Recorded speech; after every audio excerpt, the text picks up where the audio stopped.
This is Car Guys Talk with Andrew and Tavarish. I really like, if we're talking about Lexus real quick, I'm a big fan of any year and any body LS. Okay. Lexus LS. So, I am obsessed with those things. So I actually like the later model ones. But could this go back to, could this be the inverse of that? Like a car company that wasn't cool and now is cool. Like the Lexus, they have the LC500. They have the LFA. They have the RCF, which is polarizing. Some people say that it looks like it's been an accident. That would be me. But they have like the ISF. Those are real nice.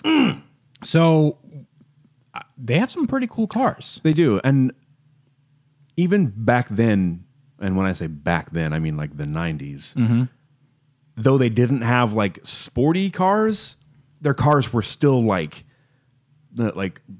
goals for people, you know? Like that was like... They were always aspirational. Yeah. So, I mean, the thing is, their cars were, let's be honest, they're boring. Like they didn't have boring cars. You would never say a Lexus is cool unless it was like modified or something. No, like that. I want like one of these that you're pulling up here, like that first picture. I want that bone stock in good condition. It says LS430. This is not an LS430. This is an LS400. That's a 400. Yeah.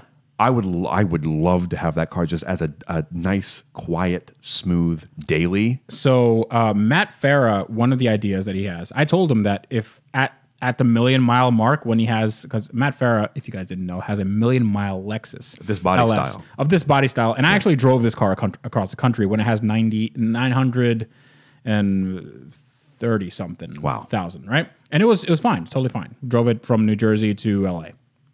And he says that when it reaches 1 million, one of the ideas is to give it to me and we could put twin turbos on it. We could just put like just a cheap twin turbo kit on 100%. it, see what it does at the track, see what it does on the dyno, and see if we can blow it up. He says, all I want is if you blow the engine up for you to turn the engine into a table.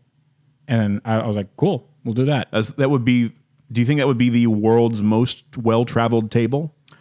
Probably. Like how many other tables have traveled 1 million miles? I don't know, but there can't be many. There can't be many. That's what I'm saying. Maybe there's a table made out of some space shuttle parts. I'm sure, you know. But have space shuttles traveled millions of miles?